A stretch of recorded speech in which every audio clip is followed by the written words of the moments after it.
News కు స్వాగతం. ముందుగా హెడ్లైన్స్. కాంగ్రెస్ హయాంలో అంతా జైలులోనే నిర్మలా సీతారామన్.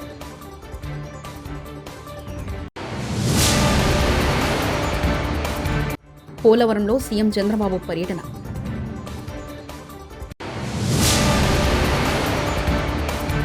ఎమ్మెల్యేలకు ట్రైనింగ్, కాంగ్రెస్ ప్రభుత్వంపై Harish Rao satire.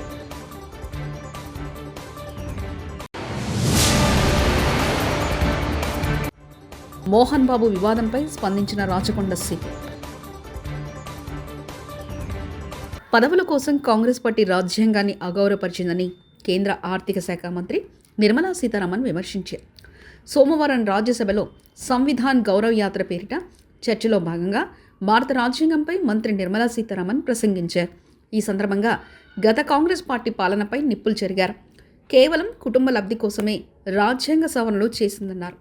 I feel humbled that this opportunity has been given to me. I thank the entire House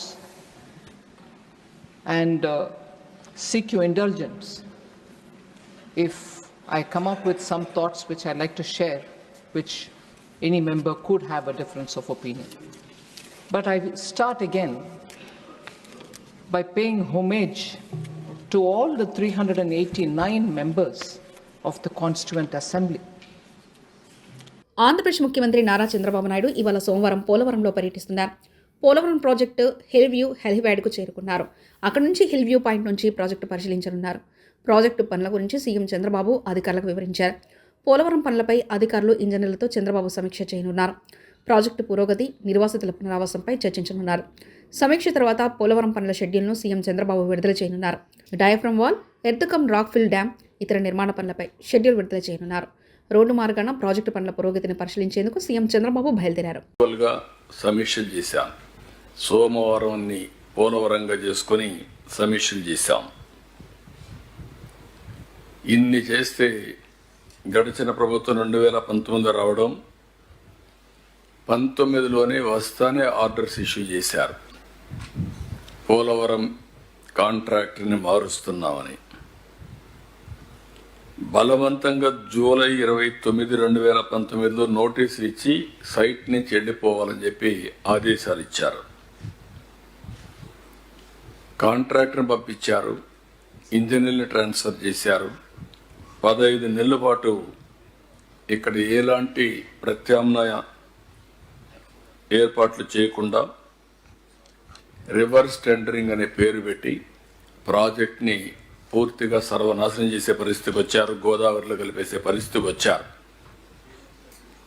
మనం ముందే చెప్పాను నేను, ఈ ప్రాజెక్టులో 50 లక్షల క్యూసెక్స్ ఆఫ్ వాటర్ డిశ్చార్జ్కి మనం నిర్మాణాలు చేస్తున్నాం.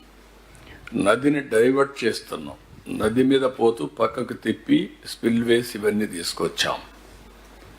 అలాంటి ముఖ్యమైన ప్రాజెక్టులో డయాఫామ్ వాల్ కట్టి వదిలిపెట్టాం.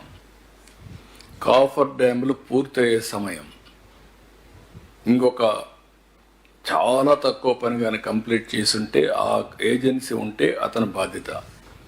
పీపీఏ చాలా స్పష్టంగా చెప్పారు. ఇంత మునుపు కూడా అనుభవం ఉంది. ఒరిజినల్ కాంట్రాక్ట్ని మార్చాం, మళ్ళా కొత్త కాంట్రాక్ట్కి ఇచ్చాం. అంటే అప్పట్లో ఒరిజినల్గా 2004 నుంచి ఆ క్లెయిమ్స్ అన్నీ ఉన్నాయి.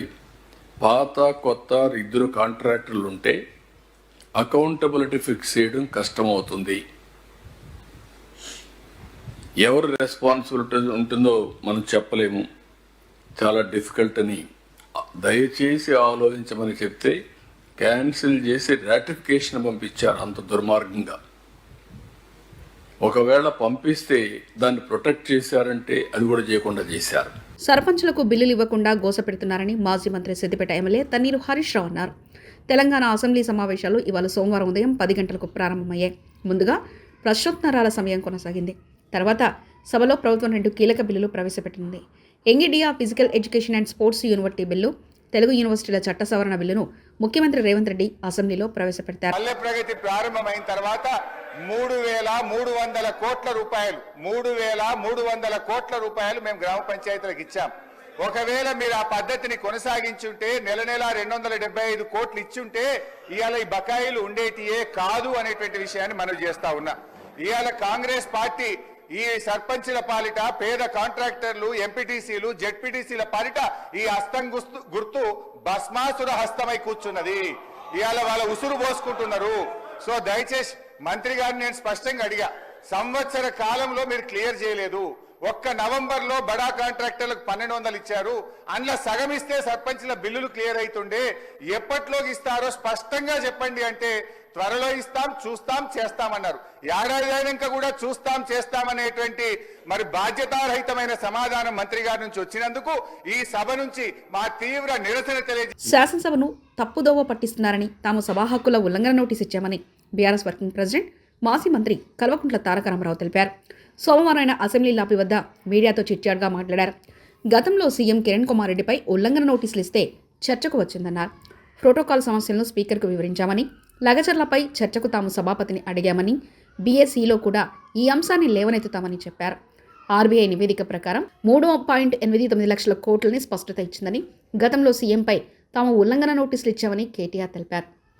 గతంలో నాదెండ్ల మనోహర్ ఉల్లంఘన నోటీస్ అడ్మిట్ చేశామన్నారు. ఈ ప్రభుత్వం ఆర్థిక విషయంలో ప్రజలను తప్పుదోవ పట్టిస్తుందని, ప్రజలకు స్పష్టత ఇవ్వాలని తాము కోరుతున్నామని కేటీఆర్ వ్యాఖ్యానించారు. ఎంత అప్రజాస్వామికంగా అంటే తమ భూములు తాము ఇవ్వము అంటే వారి మీద కేసులు పెట్టడమే కాకుండా వారిని 3rd డిగ్రీ టార్చర్ కూడా పోలీస్ కస్టడీలో గురి చేసినారు. అక్కడ ఉండే ఎస్పీ గారికి వీడియో కాల్ చేసి వాళ్ళని కొడుతుంటే ఆయన అక్కడ తిరుపతి రెడ్డి గారు ఎస్పీ గారు చూసి ఆనందించేలాగా కరెంటు షాకులు పెట్టి 3rd డిగ్రీ టార్చర్ చేసి వాళ్ళని హింస పెట్టింది రేవంత్ రెడ్డి ప్రభుత్వం. ఎంత నికృష్టమైన ప్రభుత్వం అంటే ముఖ్యమంత్రి సొంత నియోజకవర్గంలో రైతులు 35 రోజులుగా జైళ్లలో ఉంటే అది సబ్జెక్ట్ కాదట, అది చర్చనీయాంశం కాదట. కానీ పర్యాటక రంగానికి సంబంధించి చర్చ పెడతానంటున్న సన్నాసి రేవంత్ రెడ్డిని నేను అడుగుతా ఉన్నా, నీకు మనసుందా? నీకు హృదయం ఉందా? నీ నియోజకవర్గంలో నిన్ను ఓటేసి గెలిపించిన ప్రజలు, నిన్ను ఓటేసి ముఖ్యమంత్రిని చేసిన ప్రజలు జైళ్లలో ఉంటే సిగ్గు లేకుండా పర్యాటక శాఖకు సంబంధించి నేనేదో చేస్తాను, పాలసీ పెడతానంటూ ముందుకొస్తున్నావే, సిగ్గుందా అని అడుగుతా ఉన్నా. అయినా నీ ప్రభుత్వం వచ్చిన తర్వాత 2 రకాల పర్యాటకం కొనసాగుతున్నది. ఒకటేమో ఢిల్లీ పర్యాటకం, ఎక్కే విమానం దిగే విమానం తప్ప ₹1 కూడా వచ్చింది లేదు. సంవత్సర కాలంగా ముఖ్యమంత్రి 30 సార్లు ఢిల్లీ పోయినాడు, మంత్రులు 70 సార్లు పోయినారు. కానీ 100 సార్లు పోయినా 100 పైసలు కూడా తెలంగాణకు తేలేని సన్నాసులు ఈ కాంగ్రెస్ ప్రభుత్వం వాళ్ళు. లగచర్ల బాధితులకు అండగా సభలో బీఆర్ఎస్ నిరసనతో సభ వాయిదా వేసిన స్పీకర్ లగచర్ల రైతుల బేడీల విషయంలో ప్లకార్డులు పట్టుకుని నిరసన వ్యక్తం చేసిన బీఆర్ఎస్ శాసనసభ్యులు ఇదేమి రాజ్యం, ఇదేమి రాజ్యం అంటూ బీఆర్ఎస్ ఎమ్మెల్యేలు నినాదాలు చేశారు. సభలో బీఆర్ఎస్ నిరసన మధ్య కొనసాగిన శాసనసభ లగచర్ల రైతులకు బేడీల విషయంలో చర్చ పెట్టాలని బీఆర్ఎస్ డిమాండ్. చర్చను ఆపేసి సభ రేపటికి వాయిదా వేసిన స్పీకర్ ఇది దొంగల రాజ్యం, దోపిడీ రాజ్యం, రైతులకు బేడీలు సిగ్గు సిగ్గు అంటూ నినాదాలు చేశారు బీఆర్ఎస్ ఎమ్మెల్యేలు.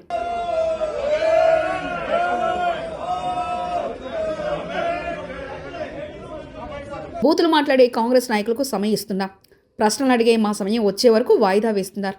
లగచర్ల రామన్నపేట నుంచి దిలావర్పూర్ వరకు ప్రభుత్వం చేస్తున్న హింసాత్మక ఘటనపై బీఆర్ఎస్ పార్టీ తరఫున పోరాటం చేస్తామంటూ మాజీ మంత్రి జగదీష్ రెడ్డి వ్యాఖ్యానించారు. అవకాశాలు ఇచ్చే పరిస్థితి, మా ప్రశ్నలు వచ్చే సమయానికి వాయిదా వేయటం, మేము చాలా స్పష్టంగా చెప్తా ఉన్నాం. స్పీకర్ గారు ప్రభుత్వంలో భాగం కాకూడదు.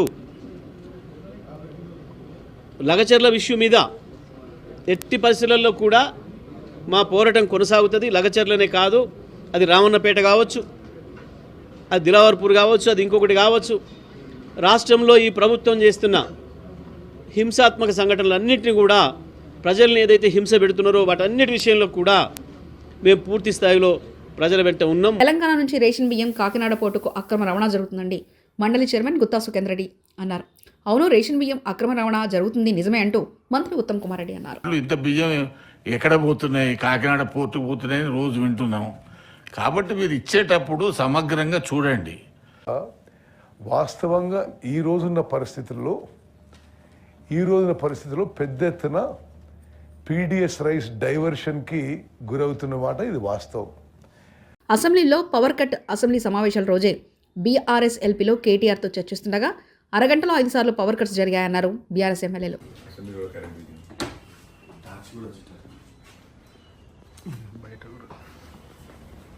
శృతిమించుతున్న కూటమి కక్ష సాధింపు చర్యలు. అక్రమ కూల్చివేతలు అడ్డుకోవడానికి వచ్చిన వైఎస్ఆర్సీపీ నాయకుడు బియ్యపు మధుసూదన్ రెడ్డిపై తప్పుడు కేసులు బనాయించి అరెస్ట్ చేయాలని చూస్తున్నారు.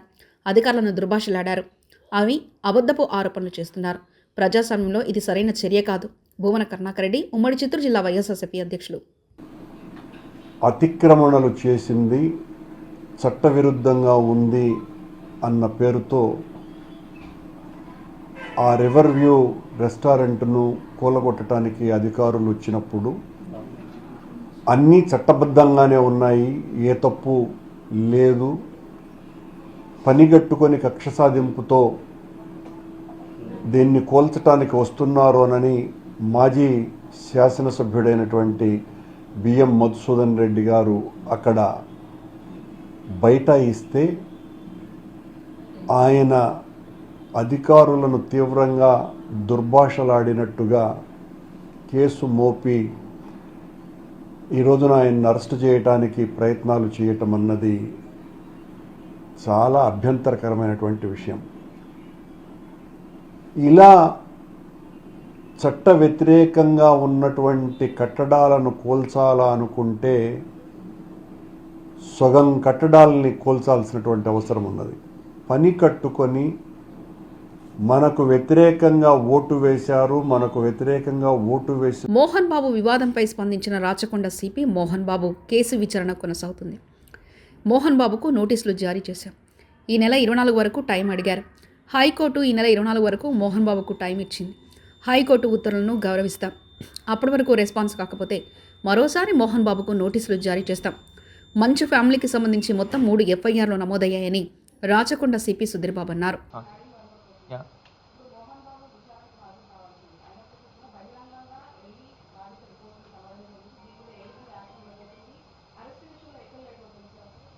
లేదు, అరెస్ట్ విషయం లేట్ ఏం కాదు.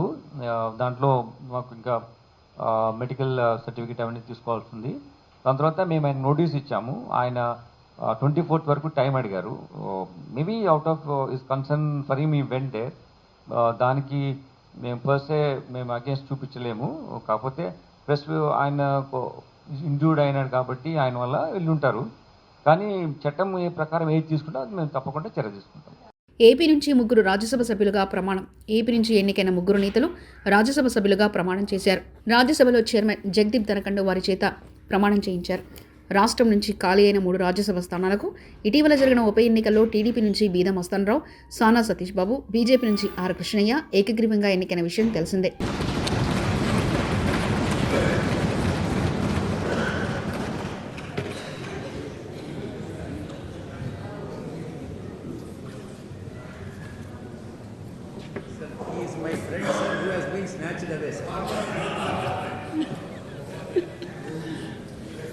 This will not go on record.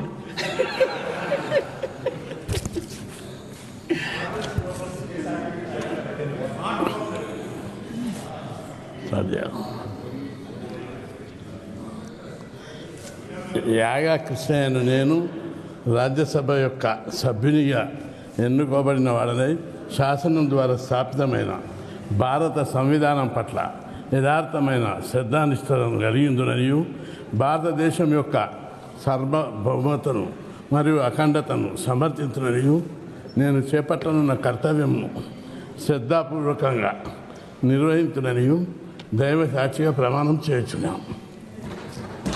Nandyal జిల్లా ఆలగడ్డలో సినీ నటుడు మంచు మనోజ్ దంపతులు పర్యటించారు. ఆలగడ్డ మాజీ ఎమ్మెల్యే భూమా శోభా నాగిరెడ్డికి నివాళులర్పించేందుకు మంచు మనోజ్ ఆయన సతీమణి భూమా మోనిక ఆలగడ్డ చేరుకున్నారు. శోభా నాగిరెడ్డి సమాధి వద్ద పుష్పాంజలి ఘటించారు.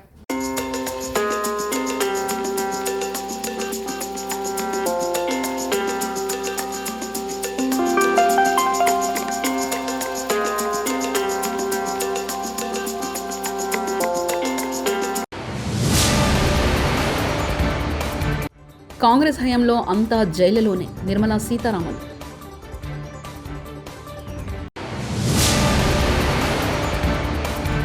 పోలవరంలో సీఎం చంద్రబాబు పర్యటన.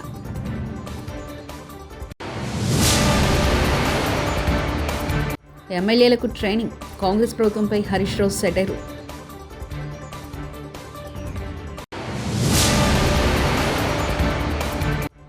మోహన్ బాబు వివాదంపై స్పందించిన రాచకొండ సిపి. ఇవి బులెటిన్ విశేషాలు.